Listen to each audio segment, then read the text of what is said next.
Hello my fellow hunters and welcome to Monster Moth episode 108. This video is a huge breakdown of all existing fire elemental switch axes. And the reason I'm making this breakdown is that Capcom announced on Twitter the weakness of Gogmazios so we can make a title update for preparation video, so everything changes with the title update, so maybe they change the moveset of the switch axe or motion values or what else. In this case everything would be kind of useless, but still for preparation reasons, when the title update drops, that you have a good build to prepare for the hunt.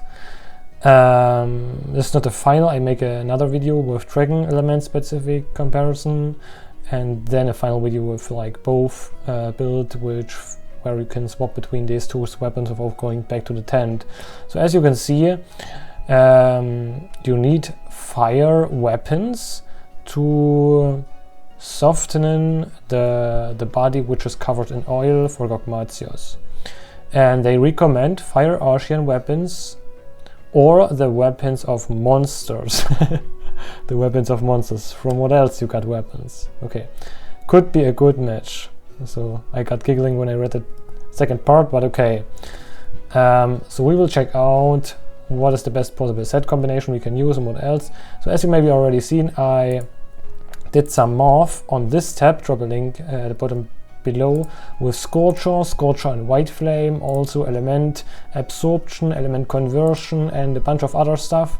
And at the end of the day, I figured out that Scorcher and White Flame is not bad, but this weapon had a power file, so you ending up having a pretty bad amped up time. And at the end of the day, Lagiacre armor set, which I showed you already a bunch of times, is by far the best possible set you can use. It is like at least 4 or 5% stronger than all the other builds I checked out, so it's by far currently the strongest set. It is like, I think I already shown it you here. Lagiacre's helm with, no, this is another one. Doesn't care about it. Okay, showing you later. Just have to click on a random build like here. Yes, Ray, helm and gloves, new red chest, and Lagiacre's belt and legs choose for this calculation. And for the charm we used in 4 out of 5 cases attack boost 2 charm. And for the Mundus Altus, we used 3 times attack infusion with 2 times sharpness and 3 times attack boost, like always the same. Yeah, so didn't want to talk about that everything again, just the new stuff. And we are just starting from the weakest fire switch axis, then going to the strongest. I optimized every single build, like you can see here, for example, the Kutku switch axe, you have Power Blanca 3, so we didn't really need it on our almost set again, which was useful, ending up having a pretty good amped up time. And we also, for example, had on the Switch Sorbel X a mastery tool. So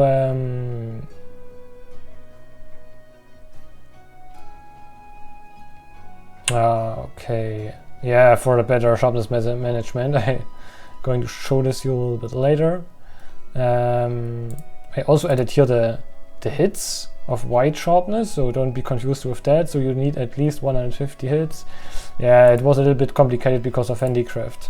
It is this axe, the Sorbel axe from Jan Kutku. It has incredible high raw and fire and already power prolongers, so seems perfect, but the only downside from the switch axe is the bad sharpness management.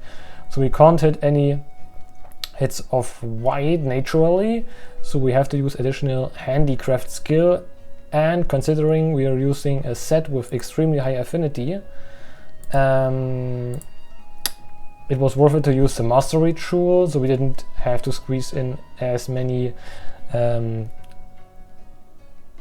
handicraft tools, and still can use attack boost level 4, so get that percentage buff. That's the highest possible damage output, so in the amped state 171 and non-amped state 190.45 DPS, ending up having a DPS of 161. So you can see this here, you have the blue bars and the right bar, and on the top you have the sum, like you can see here. So, sorry, gonna download this again.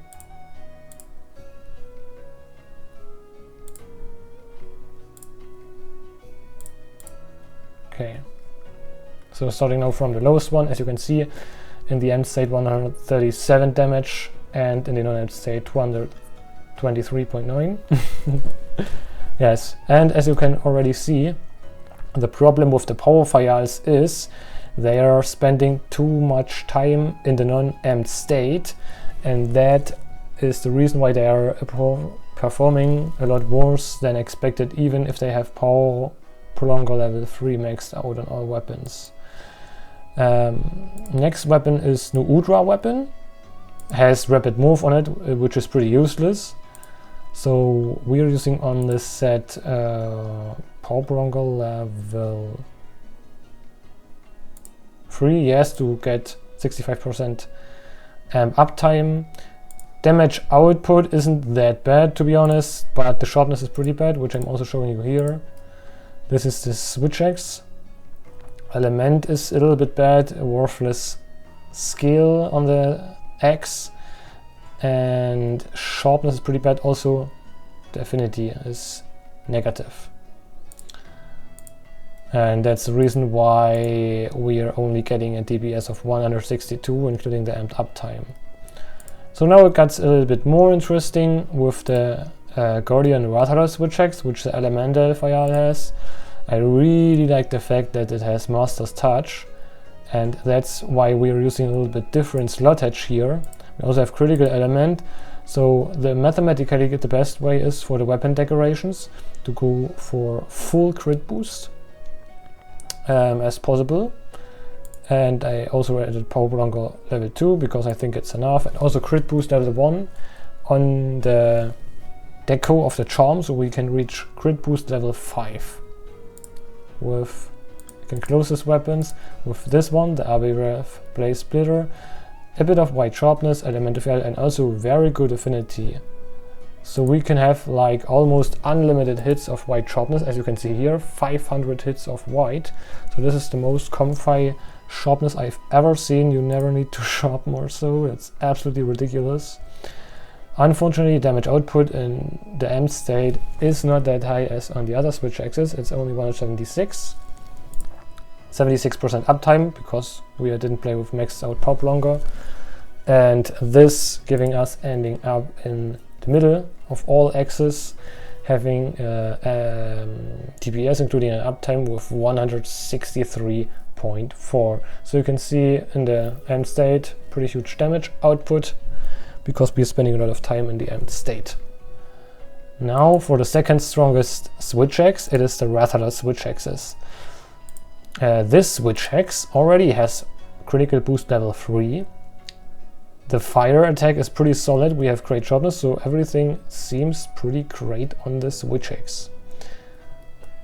So, only downside on the switch axe is it has a power fire, so it's spending too much time in the non-empty state. And I can see here always using attack boost 2 charm with main weapon decorations always in Hanger decoration to reach Power Prolonger maxed out, a little bit of handicraft, and the rest is filled up with attack boost to always reach max out attack boost. You can see here that if you're in the empty state, this is even stronger than the Mundus Aldus switch axe, but only by, I don't know, like 0.25% stronger. But as you can see, it's 15% more time in the non-empty state. That means it will lose a lot of DPS, because if you're in the non-empty state, you will lose around 50 DPS, which is extremely a lot. Sharpness is 184, so it's pretty okay, so I have to sharpen between every time the monster changes the area. Ending up having DPS of 167. As you can see here in this bar, the only problem of this weapon is that it spends too much in the non-empty state. And yes, so for this reason it can't really catch up, and still is more like similar to the other switch axes than to the Ardian, because Ardian is like entire 7 DPS more, which is a lot. And for the Ardian, I already showed you how to roll on it. 3 times element, 2 times sharpness, and then also 3 times attack, like I showed you here on this builder, you need this reinforcements. You can also for 4 times attack boost, but this would be the most comfast one, so you're getting 312 hits of white sharpness, 186 DPS in the emp state, and in the non-emp state 129 DPS. Spending in the emp state a time of 80%, you will reach a DPS of 174.8, and this is by far the strongest switch hex of all. So I didn't calculate it how much percent is better, but you can see still on the graph here that the Artheon switch hex, like they recommended, Fire Archean weapon, is currently mathematically by far the strongest one. So the only thing you have to do is just go to the TU4 calcs tab and just going to use this build, which I recommend. I'm also going to make a separate video about this, but yes, it was just for clarification, to make sure this is the strongest one. So maybe for Dragon it's a little bit more interesting. And yeah, so stay tuned. Thanks a lot for watching. See you next time, guys.